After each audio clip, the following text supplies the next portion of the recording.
In this video, we're going to take a look at a classic blues tune by Muddy Waters. It's called Champagne and Reefer, and it's from his King B album.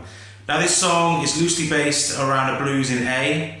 We're going to be using a capo at the 5th fret, and we're in standard E tuning. Now, if you like this video, please hit the like button down below because it helps my channel, and if you can also hit the subscribe button. So let's take a closer look at the song, shall we? So with the capo at the 5th fret, I'll be referring to these frets as 1, 2, 3, 4. Think of the capo as the new nut of the guitar. And we're based around a blues in A. So if you played all your positions that you use for open E blues, it now means that because of the capo, it would be open A blues.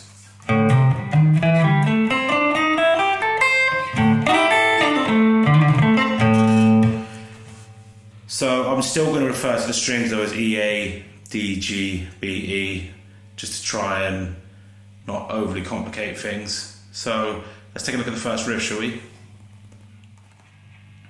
So here's the main groove of this song, and it's based around the blues scale in A. Here's how it sounds.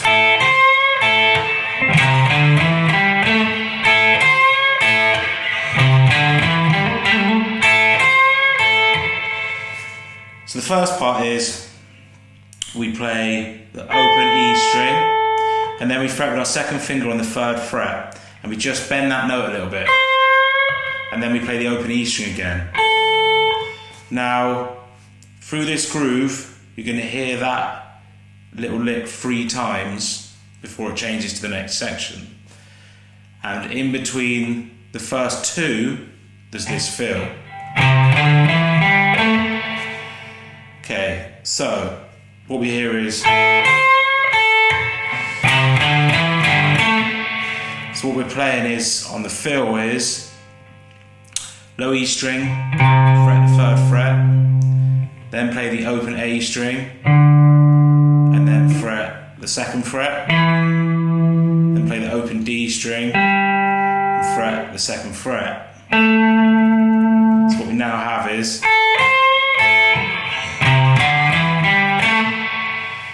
Now, there's a guitar in the background that does a hammer on that note, so you could play that as well.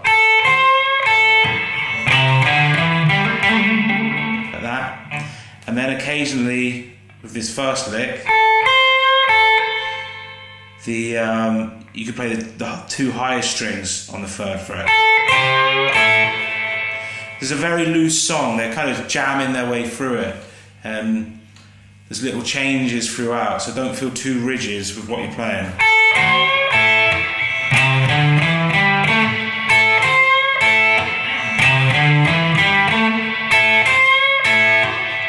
And that's the whole groove. And then we change to the next section, the D groove. Now the D section is a walking bass line. It sounds like this.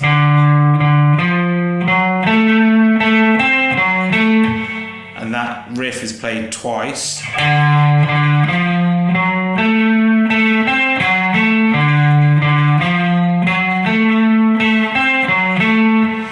how you play that is open A string twice, then the 3rd fret on the A string, then the 4th fret on the A string. We've got is. Then we go to the D string on the 2nd fret.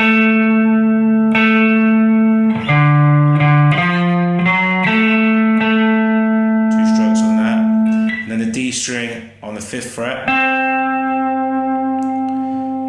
then back to the A string on the 4th fret, and then back to the D string on the 2nd fret. So once through is like this.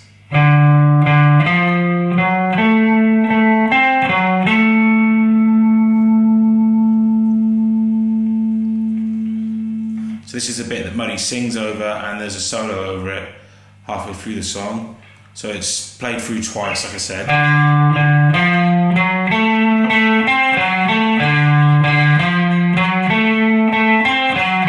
And then you go back to the D groove. Beneath this video, I'll write a little guide of how each section goes together during this song. So what this song does with its arrangement is it goes from the main groove in A up to the verse groove, which is in D.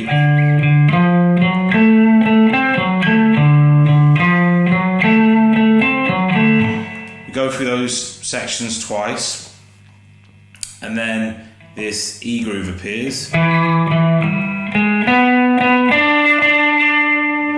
how you play that is second finger on the second fret on the A string, then open D string, and then a D string on the first fret, and then up to the fourth fret on the D string,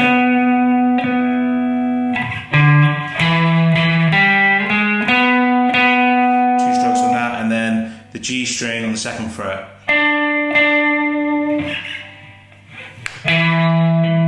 So it sounds like this. And then we go once through the D groove that you already know.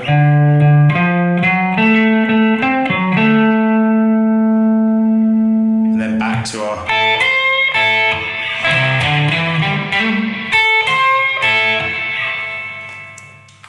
Now there is a variation on the E section that you sometimes hear. Instead of playing that walking bass line, you'll simply hear,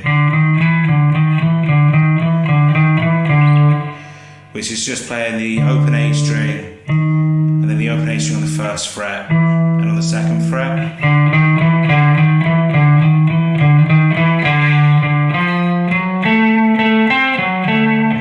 So at the very end of this song, there's a blues turnaround that's used to end it. It sounds like this.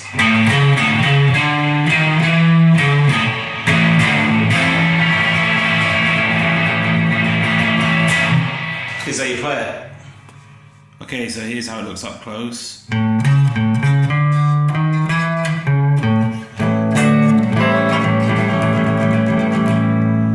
So we'll break that into 2 bits. So here's the first bit. So that's the open E string, then the 4th fret, then the open E string again, and then the 4th fret, and then open A string, 1st fret on the open A string, 2nd fret on the open A string, and then back to the low E string for the 4th fret, and then open. So you've got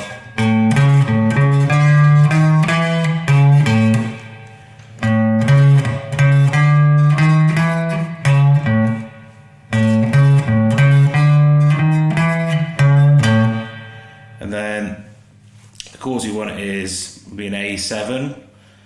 So we're going to put our second finger on the 2nd fret on the A string and our first finger on the 1st fret on the G string. And then what we're going to do is just go up to a D major by barring the 2nd fret from the D string to the G string to the B string. And then back to the A7. But you can just hammer on with this first finger if you want.